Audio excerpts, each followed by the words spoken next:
పెట్టుకోవాలి. So frankly speaking నాకు ఎప్పటిదాకా ఫోటోషూట్స్ ఇలా అవుతాయని తెలియదు. యాక్ట్ చేస్తూ హీరోస్ అంటే అందరూ ఇలా చేస్తారా, కొంతమంది ఇలా అంటారా? కాదండి, ఇప్పుడు బాగా నాలెడ్జ్ ఉన్న డైరెక్టర్స్, బాగా క్రియేటివ్ ఫోటోషూట్స్ ఇలాగే జరుగుతాయి. అచ్చా, ఓకే. మీరు అనుకుంటున్న ఫోటోషూట్స్ లేదు, స్టిల్స్ ఇస్తాము, ఇటు చూస్తాము అటు చూస్తాము అనేది లైఫ్ ఉంటుంది దాంట్లో. సో నేను రామ్ చరణ్ తేజ్ గారికి ఎవడు అనే ఒక సినిమాకి ఫోటోషూట్ చేశాను. ఓకే. ఆ సినిమాలో రామ్ చరణ్ తేజ్ గారి క్యారెక్టర్ ఎట్లా ఉంటుందంటే కొంచెం సీరియస్ క్యారెక్టర్. ఐ మీన్ అది యాక్షన్ ఓరియంటెడ్ ఫిల్మ్, చాలా సీరియస్గా ఉంటారు. సో ముందే నాకు డైరెక్టర్ గారు చెప్పారు, సీరియస్ క్యారెక్టర్, దానికి తగ్గ లైటింగ్ ఉండాలి, కొంచెం హాఫ్ లైటింగ్ అట్లాంటిది ఉండాలి. సో ఇప్పుడు మీరు ఇట్లా నిల్చొని సీరియస్గా పెట్టమంటే ఇలా చూస్తే సీరియస్ రాదు.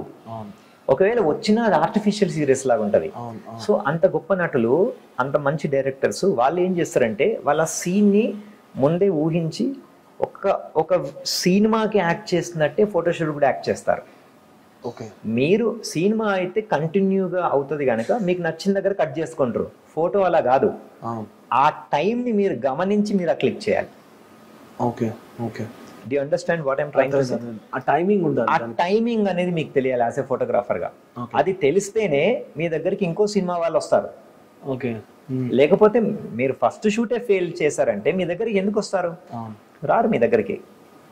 సో అందులో రామ్ చరణ్ గారు కూడా యాక్టింగ్, ఎస్ డెఫినెట్లీ. మనం అనుకుంటాము వీళ్ళు పోజులు ఇస్తారు అది చేస్తారని, రాంగ్ అది. ఇప్పటి వరకు మీరు కనుక ఇలా జరుగుతాయి ఫోటోషూట్స్ అని మీరు అనుకుంటే అది రాంగ్. అలా జరగవు. వాళ్ళు నిజంగా అక్కడ యాక్ట్ చేస్తారు, దాన్ని రైట్ వేలో క్యాప్చర్ చేస్తేనే ఫొటోస్ వస్తాయి. ఓకే. ప్రాపర్ ఫోటోగ్రఫీ తెలిసిన ఫోటోగ్రాఫర్ అయితేనే అవి చేయగలుగుతారు. అచ్చా అచ్చా.